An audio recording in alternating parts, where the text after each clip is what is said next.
നമ്മളെ കൊച്ചി ബോട്ടിൽ നോർമലി കണ്ടുവരുന്ന സൈസിലുള്ള 2 കപ്പലാണ് ബാക്കിലുള്ളത്. അപ്പം അത് കണ്ടുകഴിഞ്ഞാൽ നമുക്ക് മനസ്സിലാക്കാം ഏകദേശം ഈ കപ്പലിൻ്റെ ഒരു വലുപ്പം. Welcome back to AD the sailor man. അപ്പം ഇന്നത്തെ നമ്മളെ വീഡിയോ എന്താണെന്ന് വെച്ച് കഴിഞ്ഞാൽ നമ്മളെ ഇപ്രാവശ്യത്തെ കപ്പലിനൊന്ന് പരിചയപ്പെടുത്തുന്ന ഒരു വീഡിയോ ആണ്.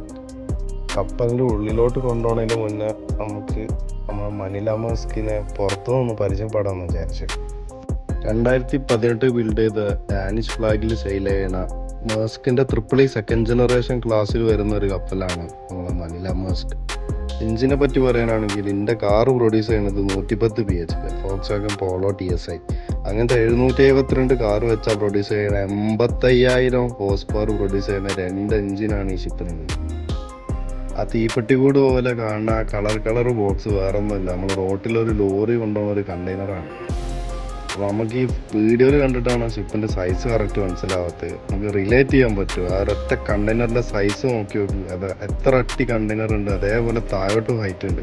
ചുരുക്കി പറഞ്ഞു കഴിഞ്ഞാൽ ഗാലക്സിൻ്റെ ഒരു ബിൽഡിംഗ് പോലെയൊക്കെ നോക്കുന്ന ഒരു ഫീലാണ് റിയലായിട്ട് കാണുന്നത്. വീഡിയോയിൽ അതിൻ്റെ സൈസ് ശരിക്കും നമുക്ക് റിലേറ്റ് ചെയ്യാൻ പറ്റില്ല.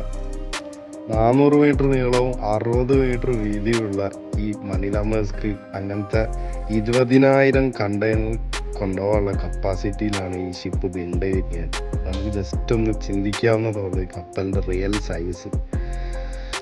അപ്പോൾ അതാണ് ഇന്നത്തെ നമ്മളെ ചെറിയ വീഡിയോ. കപ്പലിൻ്റെ ഉള്ളത്തെ വിശേഷങ്ങളുമായി വരുന്നവരെ signing off AD the sailor man.